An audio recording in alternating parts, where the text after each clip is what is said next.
मैं नालंदा हूँ। मैं विक्रमशिला और मैं तक्षशिला। इतने वर्षों बाद हम अपने अस्तित्व को पुनः प्राप्त करने आए। कुछ वर्ष शेष है, जमात और मिट्टी के नीचे हमारे अवशेष खोजेंगे। हमारी विशिष्ट उपस्थिति का वर्तमान बोध है मदन मोहन मालवीय। कौन? बरनाथ पंडित जी? सुना तो है मैंने भी, कुछ पता कहाँ चलता है। जब से मोहल्ले के लड़के को चोरी बताकर सिपाही उठा ले गए, तब भी 4 लोग खड़े होकर बात भी करने लग जाए ना, तो ऐसा लगता है कोई नजर बनाए हुए।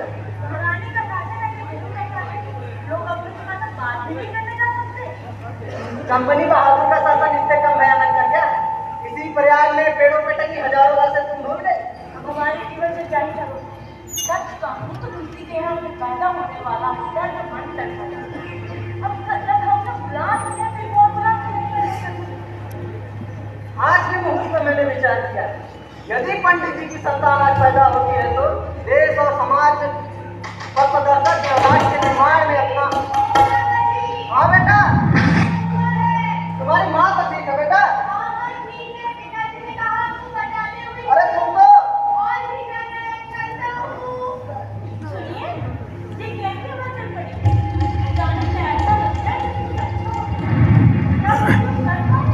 हाँ, मैं महसूस कर पा रहा हूँ। इन हवाओं के अंदर में एक आलोक का प्रतीक होता है। आज उसको लग हुआ है।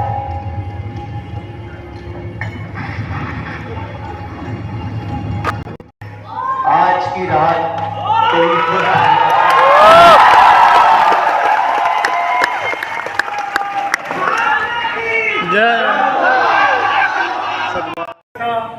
अभ्युत्थानम धर्मस्य तदात्मानं सृजाम्यहम्। अर्थात जब जब धर्म की हानि होती है तब तब भगवान कृष्ण स्वयं ही इस धरती में जन्म लेते हैं। अगले श्लोक की ओर बढ़ते हैं। श्रुति विप्रतिपन्ना ते यदा स्थास्यति निश्चला। न करो में से कोई क्षमा करें आचार्य जी, यह श्लोक आपने केवल एक ही बार बताया, इसका अभ्यास हमने नहीं किया।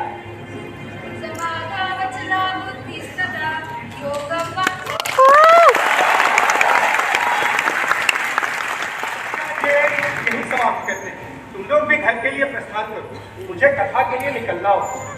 जी आचार्य।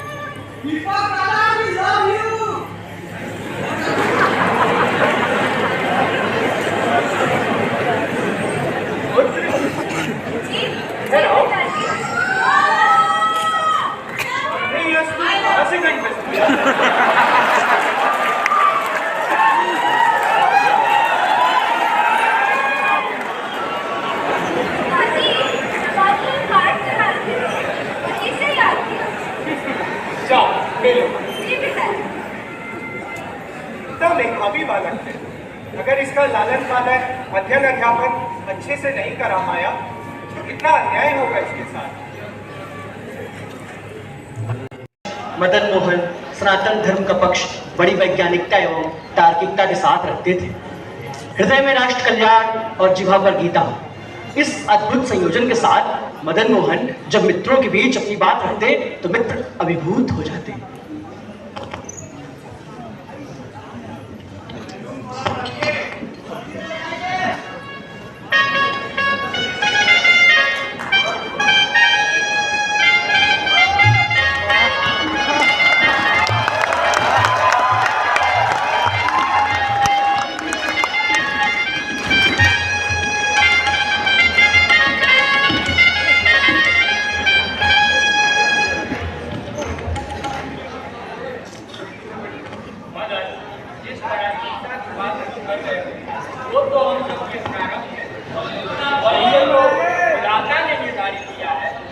प्रारंभ को दोष देकर कलुषित हो जाना मेरा स्वार्थ है।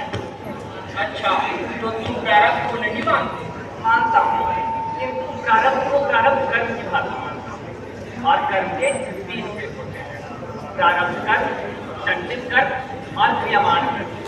हमारा क्रियमान हमारे प्रारब्ध को निर्मित करता है प्रमाण के अभाव के कारण ही आज ये पराधीनता हमें हमारा प्रारब्ध लग रही है। इसका मतलब हमारी पीढ़ी तक निर्माण ही भविष्य के भारत का प्रारंभ बने। बिल्कुल ठीक, किंतु इसके लिए आवश्यक है कि हम सब जाति, धर्म, वर्ग सब भूलकर एक हो जाएं और हमारी बस एक ही पहचान है कि हम भारतवासी हैं।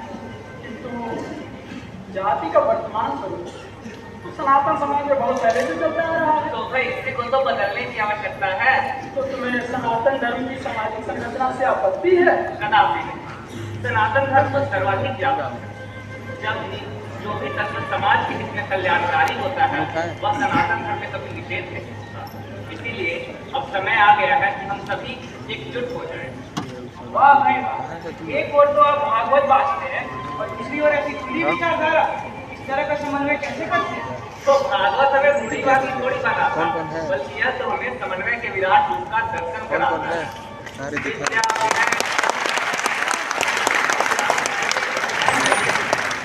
विद्या, पंडिता अर्थात ज्ञानी महापुरुष, विद्या विनय ब्राह्मण, शानदार गायक, हाथी एवं कुत्ता, इन सबों में संपूर्ण परमात्मा के दर्शन।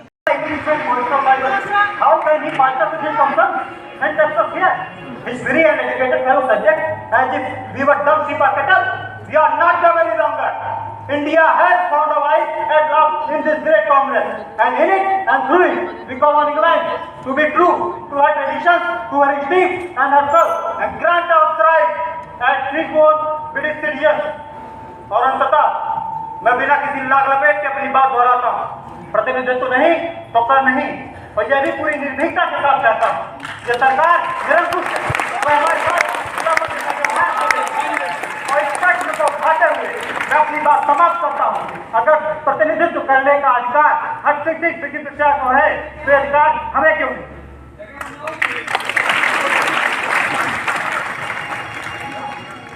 इस युवक के वाणी से तो स्वयं भारत माता मुझे हो रही है। मैं बहुत ईमानदारी से कहता हूँ दादा, यह भाषण मैं याद नहीं सुने सभी भाषणों से उत्कृष्ट। आज का दिन बहुत ऐतिहासिक है। मदन मोहन की यह स्पष्टवादिता भविष्य के भारत की राजनीतिक राजा रामपाल जी क्या विचार है आपका? दादा भाई, मैं तो नहीं सब ओजस्वी भाषण, अद्भुत भाषा प्रभाव मैंने तो आज तक खत्म।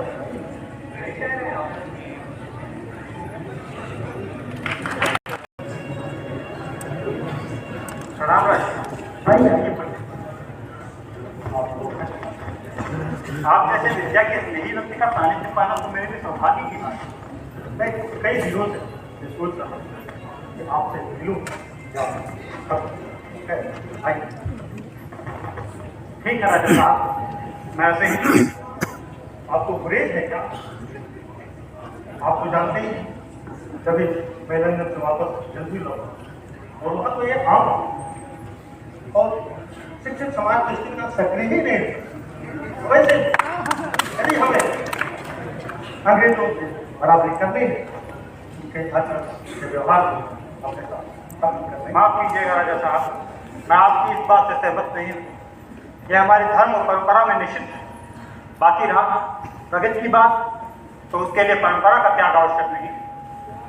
नाराज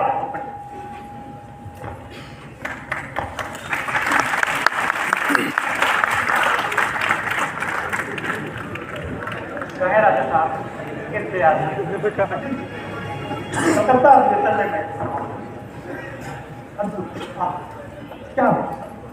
क्या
मैं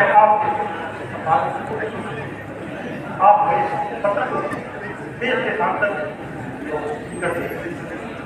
देखते हैं आज से मेरे पुराने लंदन से पत्र है उसमें आप पूरी पूरी आपका आपके संपादन का वैसे इन 2 वर्षों में आपने किया है पत्र के बाद उसके लिए मैं खुद भी आप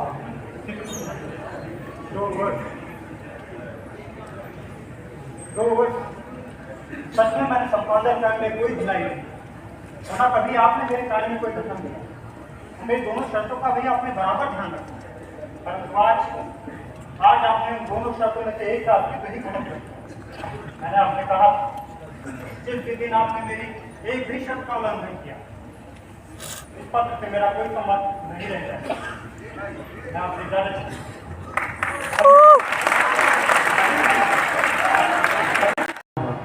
उन्होंने मालवीय जी से न सिर्फ माफी मांगी बल्कि उन्हें वकालत पढ़ने के लिए एवं उससे संबंधित सारा खर्च वहन करने की जिम्मेदारी दी। शुरू में मदन मोहन मालवीय ने इसका विरोध किया किंतु राजा साहब के बहुत आग्रह करने के बाद वे मान गए। सन 1891 में वकालत की परीक्षा पास करने के बाद उन्होंने सेशन कोर्ट में और 2 साल बाद हाई कोर्ट में प्रैक्टिस आरंभ की। मदन मोहन मालवीय प्रत्येक केस व्यक्तिगत स्तर पर जांच करते थे उसके बाद उसे अदालत में पेश करते थे। निर्बलों और वंचितों के लिए उनका दरवाजा हमेशा खुला रहता था। उन दिनों जब इलाहाबाद में उनकी वकालत शिखर पर थी तब एक थी।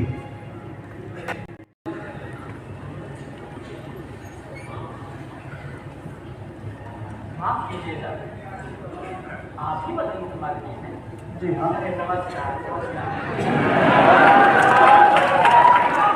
आपसे दिल से धन्य हो गया। कुछ देर से सोच रहा था, देखा नहीं था, मगर जीवन वेश दूसरा मैं कल्पना नहीं कर सकता कि कोई वकील हो सकता है, इसीलिए पूछना चाहता। हाँ, मैं ये पूछा का कारण जान सकता हूँ। दरअसल बात यह है, ये गांव में न्याय की बात करना महाराज ये संगत समझते हैं। आप स्वयं विचार कीजिए, न्याय और सत्य के लिए अदालत में इकट्ठा हुए लोग काला कपड़ा पहने कितना हासिल गर्मी में काला कोट पहनना कहाँ तक सही?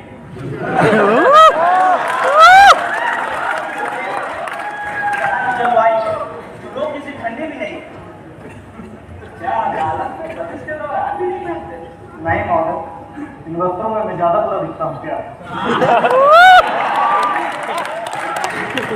बात यह है कि काला कपड़ा हमारी परंपरा में अशुभ माना जाता है। अदालत भी एक पूज्य स्थान है जहाँ मैं धर्म और परंपरा के साथ जाना ही उचित समझता हूँ।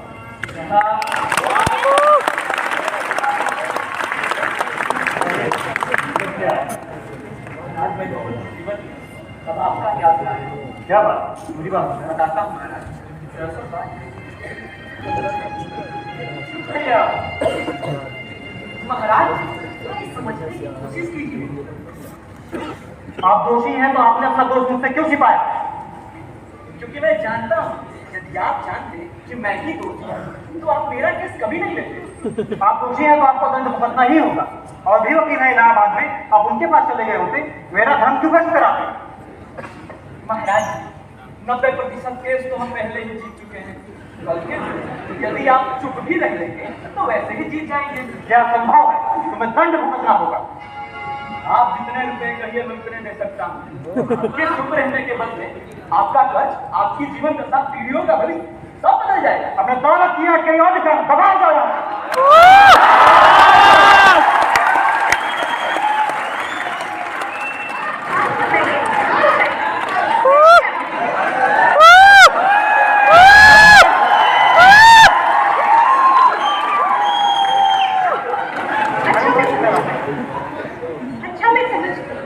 हाँ वो दोषी है तो उससे दंड भुगतना ही चाहिए।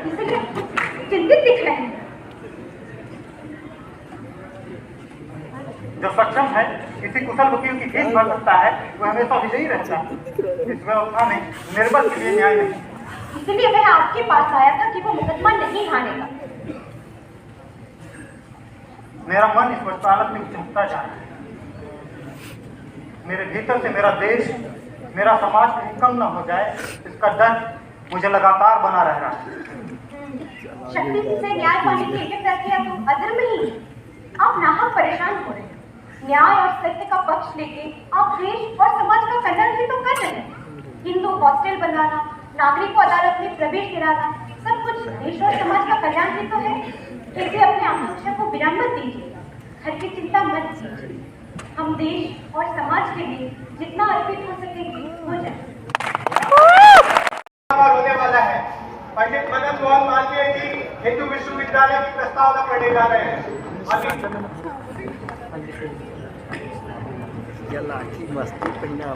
भारत के प्राचीन धर्म की शिक्षा है कि प्रत्येक व्यक्ति अपने को बड़ी समष्टि की इकाई समझकर उसके हित के लिए जीवित रहे और काम करे।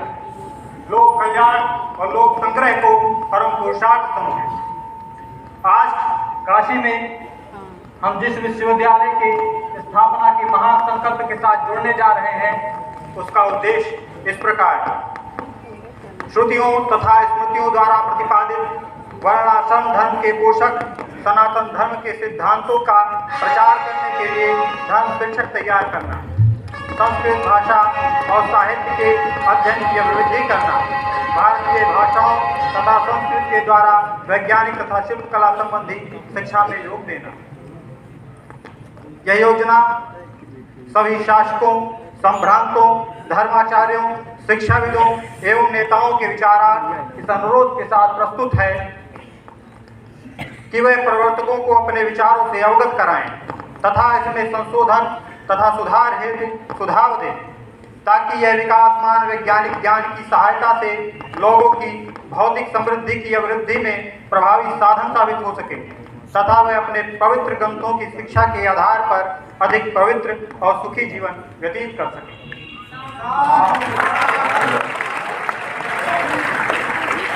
विश्वविद्यालय के स्थापना के महान संकल्प के साथ यहाँ उपस्थित हैं। मैं सर्वप्रथम एलिमेशन जी से आग्रह करता हूँ कि वह अपने विचार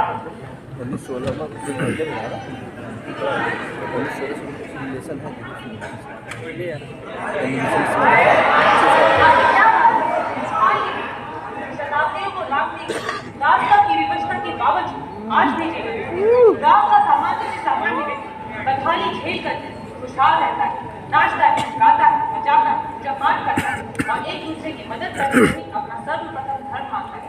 दुनिया के किसी और समाज में ऐसे शब्द दिखाई नहीं देते। मेरा आपसे निवेदन है कि मेरी ऑल इंडिया यूनिवर्सिटी की योजना काशी हिंदू विश्वविद्यालय में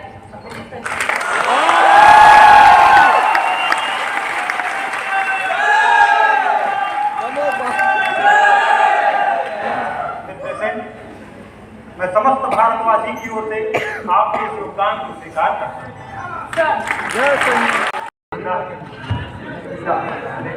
इसका नाम है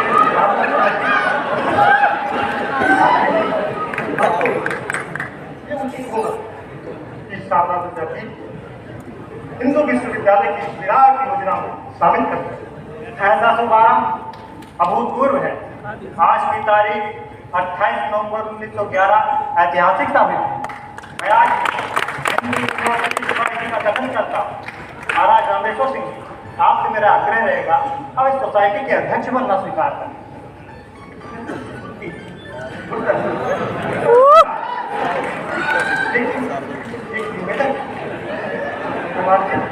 आप सोसाइटी मंत्री आप मना नहीं कर सकते। अध्यक्ष का नेतृत्व कैसे डाल सकते हैं? तुम कह दियो तुम्हारा हर संभव सहायता देने के लिए तैयार। मां गंगा के पावन तट पर मालवीय जी अपने और भारत के सपनों का विश्वविद्यालय बना सकते हैं। विश्वविद्यालय की स्थापना एक ऐतिहासिक निर्णय होगा। इसके लिए मेरा अभी भी आपसे वही प्रस्ताव है कि बनारस स्टेट के 7 गांवों से प्राप्त होने वाला सारा राजस्व मालवीय जी के माध्यम से हिंदू यूनिवर्सिटी सोसाइटी को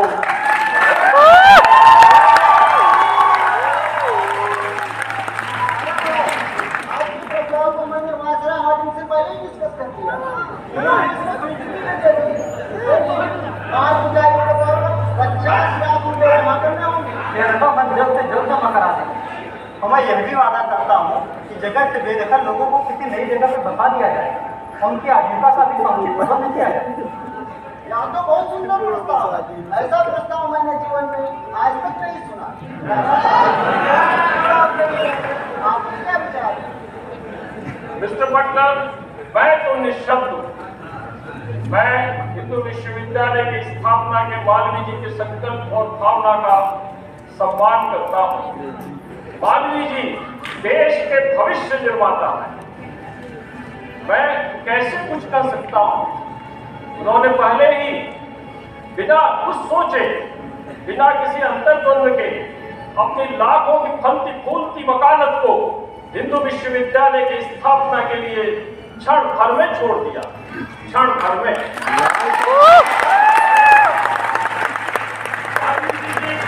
देश प्रेम की भावना का सम्मान करता हूँ।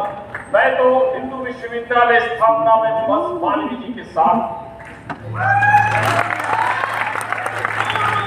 मेरी वकालत का तो कोई बोल रहा, लेकिन काशी नरेश ने 7 गांवों की इतनी मूल्यवान जमीन एक झटके में विश्वविद्यालय को दान में दे दी। मैं भला कैसे भूल सकता हूँ? मैं कैसे भूल सकता हूँ आपके करीब के प्रयासों को जो विश्वविद्यालय के बनने में इतना सहयोग दे रहे हैं।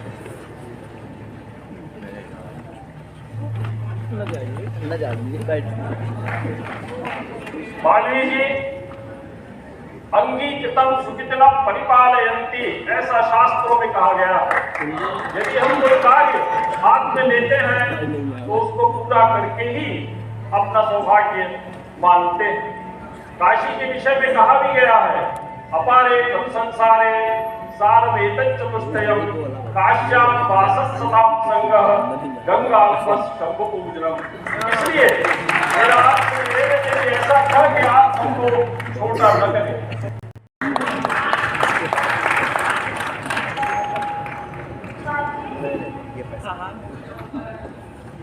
मैं भी बड़ी होकर विश्वविद्यालय में पढ़ना चाहती हूँ। मेरी सारी जगह पूंजी इसी गुलशन में। ये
और 4 अप्रैल सन 1916 अर्थात माघ शुक्ल प्रतिपदा संवत 1972 विक्रम को तत्कालीन वायसराय लॉर्ड हार्डिंग ने काशी हिंदू विश्वविद्यालय का शिलान्यास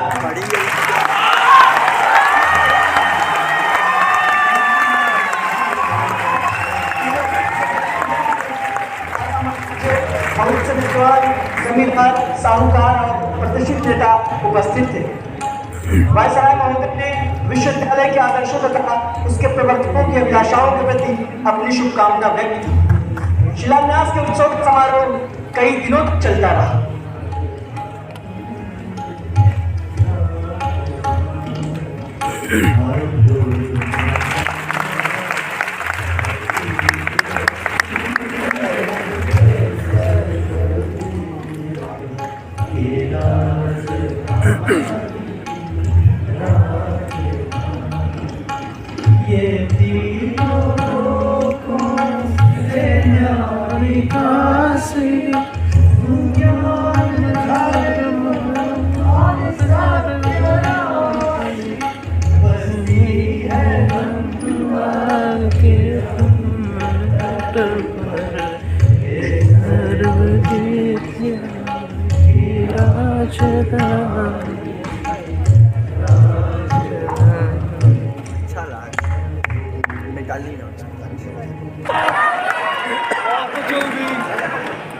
अब तो तुम मुझे एक क्षण के लिए भी अकेले नहीं छोड़ते।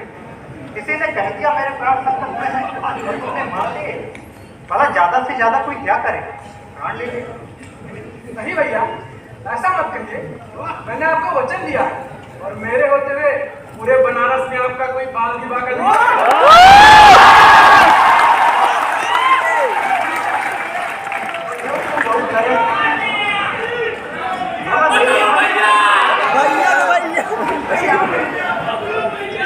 करने का बीड़ा आपने उठाया वह वर्तमान पीढ़ी के लिए नहीं, तो आने वाली पीढ़ी के लिए भी होता है।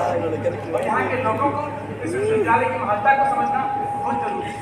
सर, तुम विश्वविद्यालय के महत्व को कैसे समझते हो?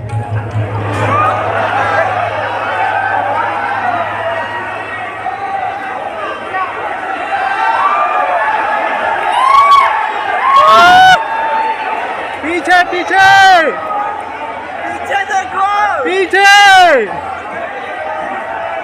पीछे पीछे।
बंद करता हूँ तो सामने सैकड़ों लाशें छूट जाती हैं, जो इस नरसंहार में बेवजह मारी गई। मैं पूछता हूँ कि मासूमों की क्या गलती, जो केवल शांति से हमारे साथ पशु जैसा व्यवहार करने वाले इस कानून का विरोध कर रहे हैं। इस कानून से ब्रिटिश सरकार को यह अधिकार प्राप्त है कि वह किसी भी भारतीय को अदालत में मुकदमा चलाए बिना जेल में डाल सके। जहाँ तक इस कानून में अपराधी को अपने खिलाफ मुकदमा दर्ज कराने वाले का नाम जानने का भी अधिकार नहीं। मैं अमानवीयता का कठोरता से विरोध करता हूँ। माय लॉर्ड, ये केस शीशे की तरह साफ कि चौरा और डुमरी थाने के लोगों ने साजिश करके पुलिस कर्मियों की हत्या की और थाने में आग भी लगी। न्याय के अनुसार उन सभी को फांसी की सजा सुनाई जा चुकी है। अलबत्ता इस केस को हाईकोर्ट में लाने का मुझे कोई औचित्य नजर नहीं आता। हाँ, अगर हमारे मित्र वकील को 10 साल बाद वकालत करने का शौक चढ़ा हो तो वो अलग। माय लॉर्ड, किस सरकारी रिकॉर्ड की बात की जा रही है?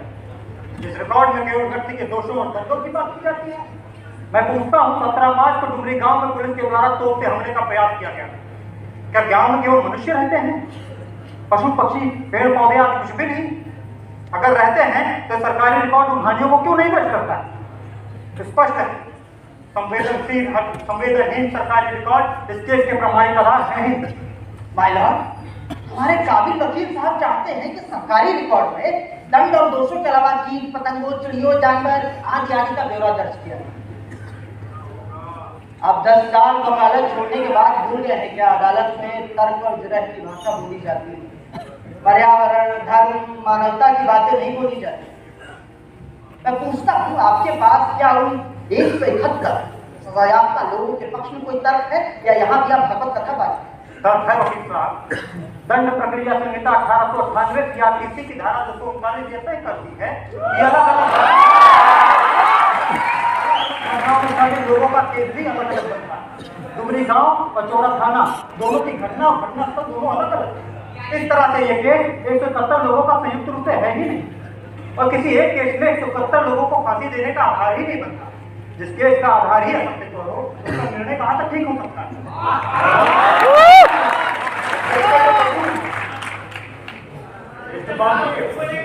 At this stage, I can now say what the party body should be. But I do acknowledge that the argument established on behalf of the village was commendable. And now, for your today, where future generations come, would be much obliged to you. I hope. और हाँ वकील साहब, अदालत छोड़ने का वचन इस देश के लिए लिया और आज अदालत में वापस आया हूँ तो भी इस देश के लिए।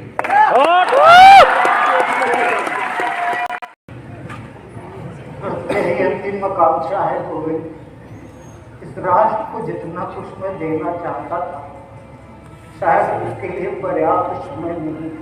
ऐसा मत कहिए पिताजी, आपने इस देश के लिए क्या कुछ नहीं किया। आपने तो अपनी पूरी जिंदगी इस राष्ट्र को समर्पित की है। आपकी ये इच्छा भी अवश्य पूरी होगी। तुम नहीं समझते हो, दुनिया का सबसे वैभवशाली और समृद्ध मनुष्य भी चाहे तो अपनी समस्त इच्छाओं की पूर्ति एक जीवन में नहीं कर सकता। उसके लिए जिस आवश्यक वस्तु की कमी पड़ जाती है उसे समय है। आप निश्चिंत रहिए पिताजी, ईश्वर इतना भी कुछ नहीं करता। अरे जिसने इतना बड़ा विश्वविद्यालय बनवाया वो एक छोटा सा मंदिर तो जरूर बना सकता है। यह मंदिर अब तक क्यों नहीं बना, इसका मुझे बड़ा दुख है। 50 मील पैदल चलकर एक संत आए और इसकी नींव रख गए, तब से ऐसे ही पड़ा हुआ है। इसका भी सारा दोष मुझ पर ही है। बेवजह खुद को दोषी मानते हैं, ईश्वर के निर्देशन में दोष निकाल रहे हैं आप। अरे आई बैठे और कहीं बलदेव जी कैसे हैं? पिताजी ठीक है, तबीयत थोड़ी नासाज रहने लगी है आजकल। हाँ क्यों नहीं, वो भी तो मेरे हम ऐसा होना तो स्वाभाविक है, कितना ही समय लगता है। क्या बात है पंडित जी, कुछ उदास लग रहे हैं आप। गोविंद, क्या बात है? सब कुछ ठीक है, बस पिताजी की इच्छा थी कि परिसर में छात्रों के लिए विश्वनाथ मंदिर मगर आप तो जानते ही हैं कि विश्वनाथ पंडित बनना अभी असंभव है, क्योंकि विश्वविद्यालय का व्यक्तिगत व्यय ही इतना है कि ऐसा लग नहीं रहा ऐसा हो पाएगा। बस इतनी ही बात। आपने क्या कुछ नहीं किया इस देश के खातिर भी। और रही बात मंदिर निर्माण, यह तो धर्म का कार्य है। आप निश्चिंत रहिए, मंदिर निर्माण का पूरा खैर मैं स्वयं के ऊपर लेता हूँ।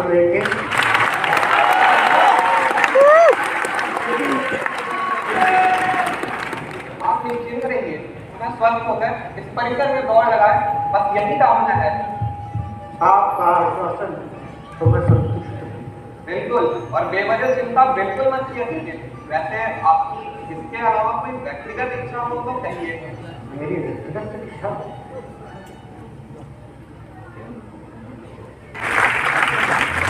बल्कि इस हिंदू विश्वविद्यालय में ही कभी पंछी बनकर पुस्तकालय में पढ़ते बच्चों को देखूंगा, तो कभी लंका से परिसर में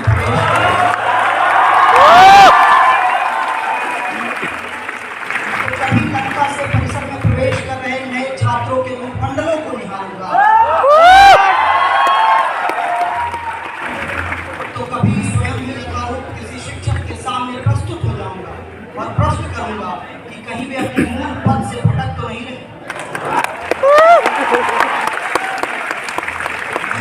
मैं हमेशा इस विश्वविद्यालय के कण कण में निवास करूंगा। मुझे इससे अधिक और कुछ भी नहीं चाहिए, और कुछ भी नहीं।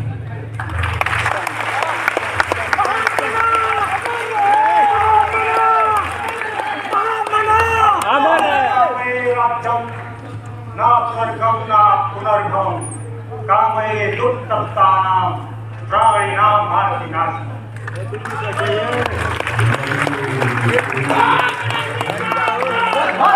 सद्भाव